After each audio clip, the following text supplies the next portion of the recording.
Hi guys, Nick here, and YouTube user It's Adam asked me if I have any videos about pet-safe plants, and I do not, and that's a fantastic idea, so it's exactly what we're going to talk about today.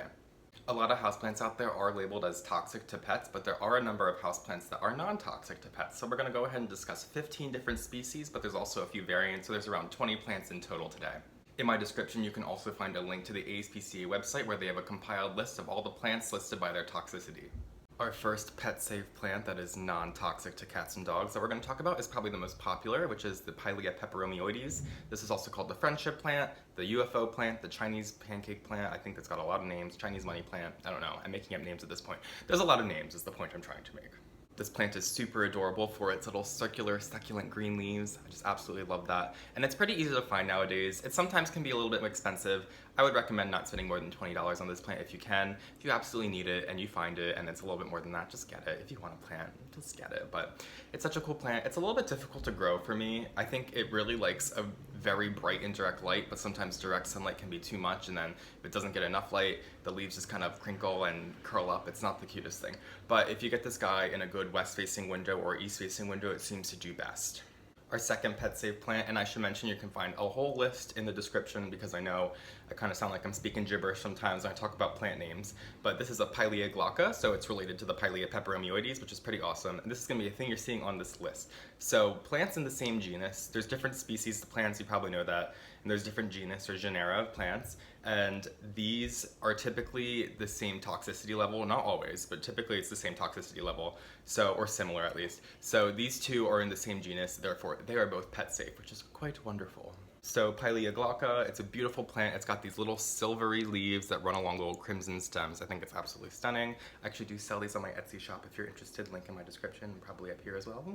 But anyway, easy plant. It likes a lot of bright indirect light as well. If it gets too much direct light, it will burn. The tips of the leaves will get a little bit brown, but other than that, it stays very bright and silvery. And since the leaves are small, it's easy to grow because sometimes plants with larger leaves, if they're not in the best conditions, the leaves come out a lot smaller. But these leaves are already small to begin with, so this plant is pretty easy going for me.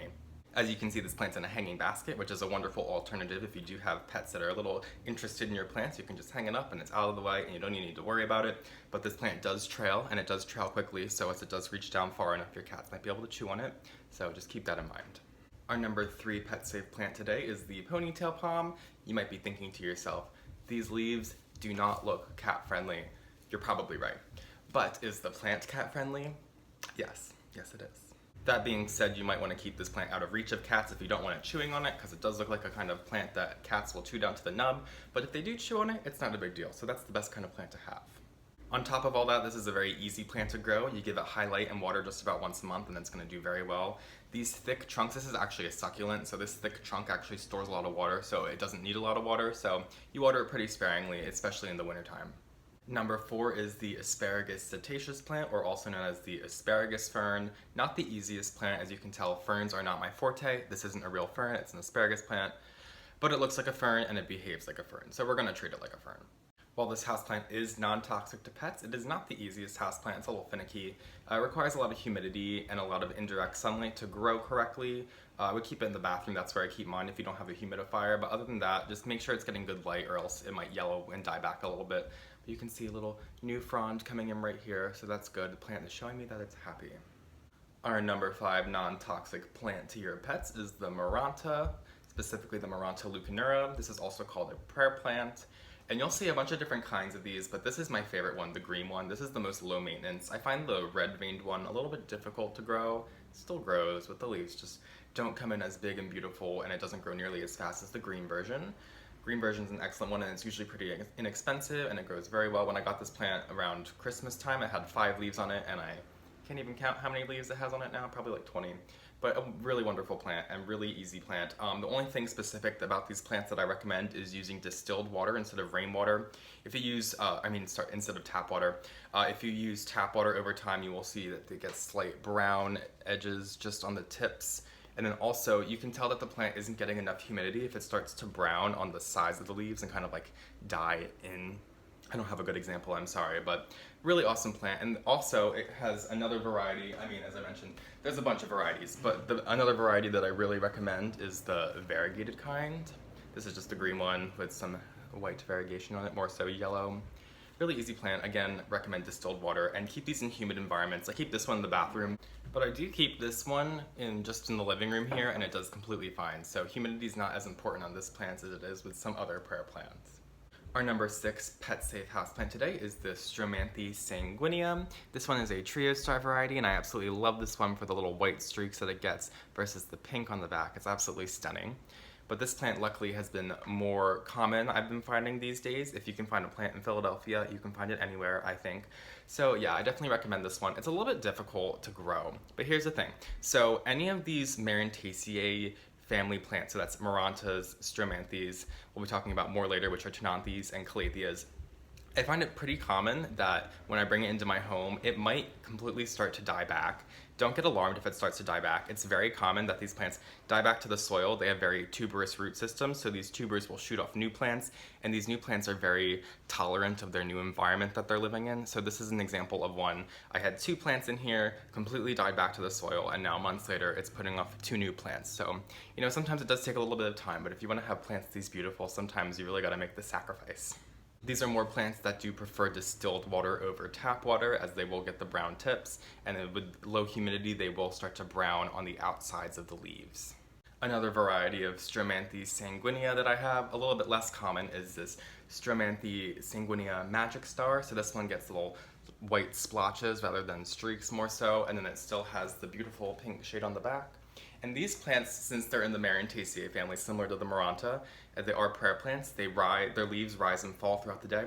So it's around like 10 a.m. right now when I'm filming this, so you can see these leaves are very lax, but as the day moves on, they will come up straight up and just fold up straight up. Beautiful plant. I do really recommend these plants. These are one of my favorites. So sticking with the Marantaceae family for right now, or the prayer plant family, number 7 is the Ctenanthe burle-marxii. This is also called a fishbone prayer plant, as you can see with the fishbone pattern on the leaves. I absolutely love this plant. This is another one that if I had to pick like a top 5 plants, this would be on the list for sure. Absolutely stunning, and the best part about this plant is not only the striking foliage on top, but the beautiful purple foliage on the back. So I think this is quite wonderful. I love plants that have dual tones to the leaves. It's just absolutely stunning. My cat is beginning to play with her toys in the background, but this is a pet safe plant video, so I guess it's only necessary. There she goes.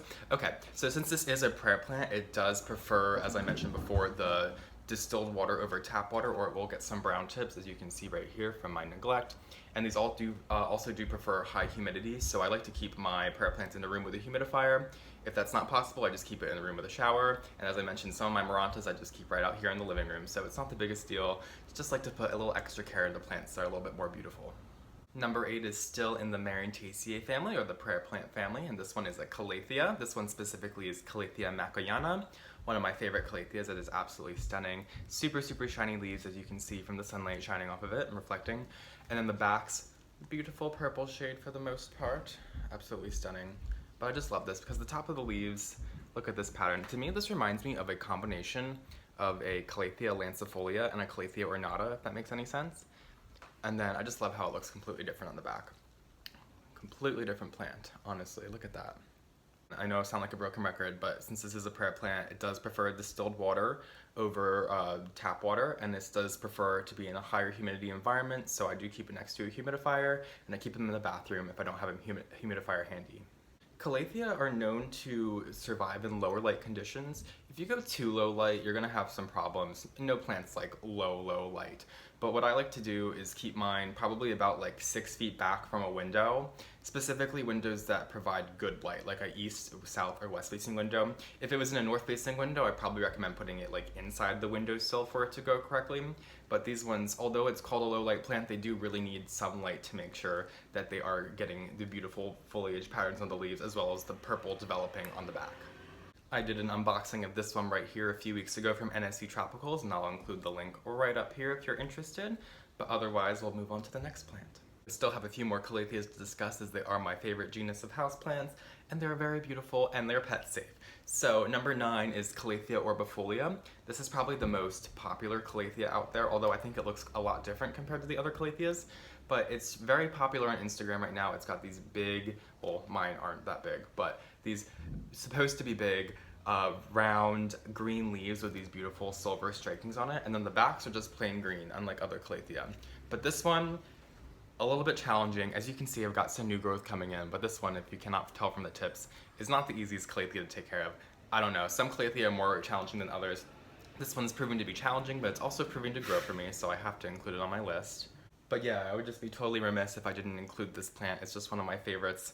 I don't know why. Pretty plain looking, but I just absolutely love the subtleties that these round leaves have with the silver strikings. It's just so beautiful to me. The last Calathea we'll be discussing, and the last Marantaceae family member, is this Calathea Freddie. This is the first Calathea I ever got, and I absolutely love it. It's still just the same size as I got it before. It's gotten a little bit bigger, but for the most part, it hasn't died back, which is the most important thing for me when it's a Calathea. Similar to the Calathea orbifolia, this one does not have any colors on the back. It's just green, but I just absolutely love these striking patterns on the leaves. Reminds me kind of the Ctenanthe burle-marxii, but it's a little bit different, a little bit more subtle.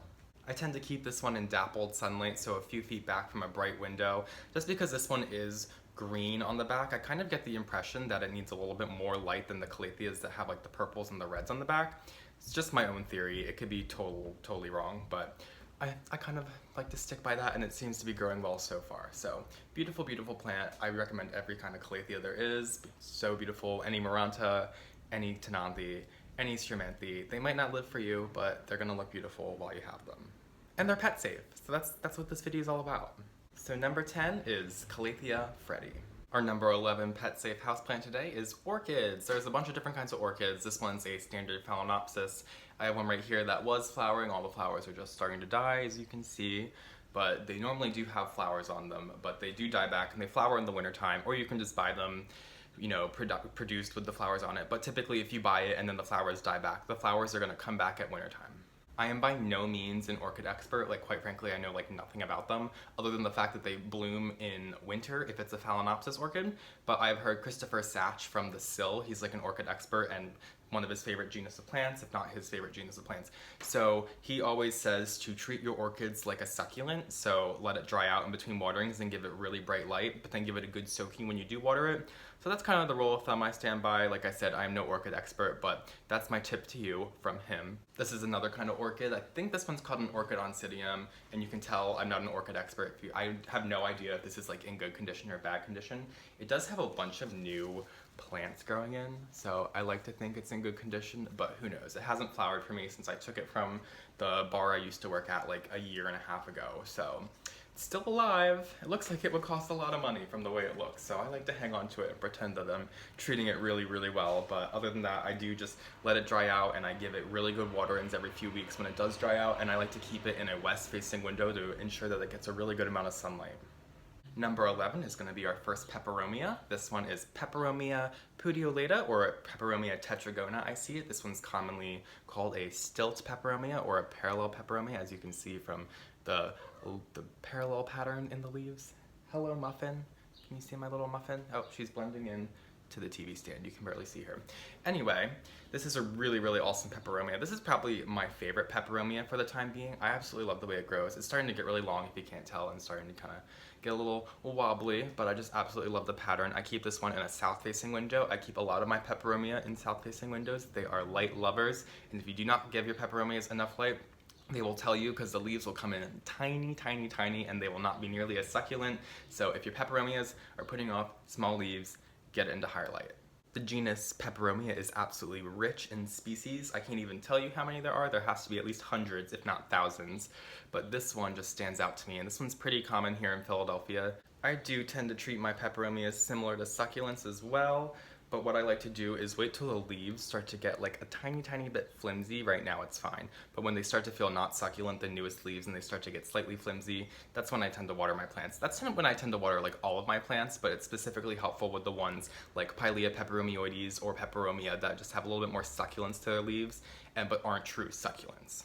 Number 12 is another peperomia. Actually, the rest of this list is peperomias, but this one is Peperomia verschaffeltii, also called a dwarf watermelon peperomia. It looks very, very similar to the classic watermelon peperomia, but obviously it's a little bit more teardrop shaped than the round watermelon shaped leaves, if you will. Similar to Peperomia tetragona, I do let this one dry out and start to get slightly flimsy with these leaves before I water it, and I do like to keep this one in very, very high light, so I tend to keep this one in a south-facing window. I think the best things about peperomias, besides the fact that they're pet safe, is that they all look so different. And as there is so many different species, it's quite awesome to have a genus of plants that just look completely different across the board. So on that topic of all peperomias looking different, or most peperomias looking different, number 14 is Peperomia Kapparata. There are a bunch of different Peperomia Kapparata, so I have a few to show you. This one right here is Peperomia Kapparata Burgundy. As you can see, the leaves are almost black. They reflect a little too much light, but in person they honestly do look like purple black. It's actually quite interesting. Very beautiful, with a very slight tinge of green as they old. Once again, I do like to rely on the feel of the leaves to tell when I water my peperomias. It just seems to be the way, across the board, easiest way to water my peperomias and not overwater them, because it can be quite easy to overwater your peperomias. But I do like to keep this one, the Kapparata, I do keep pulled back a little bit further from the windows. I keep my one on the coffee table, actually, back there in front of the TV, so it is about 5 feet back from a west-facing window, but it does have some south-facing light coming in from this window right in front of me as well. Another variety of Peperomia Kapparata that's quite similar to the Burgundy is the Emerald Ripple one. It's the same exact one, but it's just green. I feel like in this light they almost look exactly the same. But really awesome plants. These ones are quite common Peperomias too. You could even find these at a big box store. Another variety of Peperomia Kapparata that looks quite different from the Burgundy, unlike the Emerald Ripple, is the Peperomia Kapparata Rosso. So this one's one of my favorite peperomias. I think it's absolutely stunning and it grows very, very well. It actually looks more like the Peperomia verschaffeltii to me. This one is flowering quite a lot. You can see these little rat tail-like inflorescences are actually the flowers that it gets. Very cool plant. I really love this one. This one is also gaining popularity too. I feel like I don't really see this one at big box stores. I see this one at like specialty plant stores quite often, but this one is very awesome. And I do not recommend skipping out on this one if you see it. It is such an awesome plant. And last but not least, our number 15 pet safe plant is none other than Peperomia Hope. This is a peperomia I probably don't wait for the leaves to feel flimsy before I water them, just because they are so succulent. I don't want it to, dry out that badly, although you probably could wait. But you can even see right here, I had a few leaves pop off the plant like last year, and I just kind of stuck them in the soil, as you can see, and some of them are starting to grow little baby plants, so that's so exciting. I didn't document the process. I literally just, the leaf popped off, I put it in the soil, and I waited, and it started growing plants, as you can see right here. So that's really exciting. So eventually I'll have a bunch of new little plants from all the leaves that popped off in the past. Anyway, thanks so much for joining me on this little journey talking about 15, more like 20, but 15 different houseplant options if you do have pets and are kind of nervous about having plants around your pets. It is very doable. It's nothing that you should be worrying about. So I'm here to help you out and take that little weight off your shoulders and show you that it's very possible to have pets and houseplants living in harmony. If you guys have any questions, feel free to leave them in the comments below. I'd be happy to answer them, and definitely refer to the ASPCA list I will be providing if you have any questions about any other plants, whether or not they are toxic or non-toxic. Thanks so much for watching. I hope you guys have a wonderful day, and be sure to check out my Instagram at Philly Foliage and my Etsy shop in the link in the description. Bye!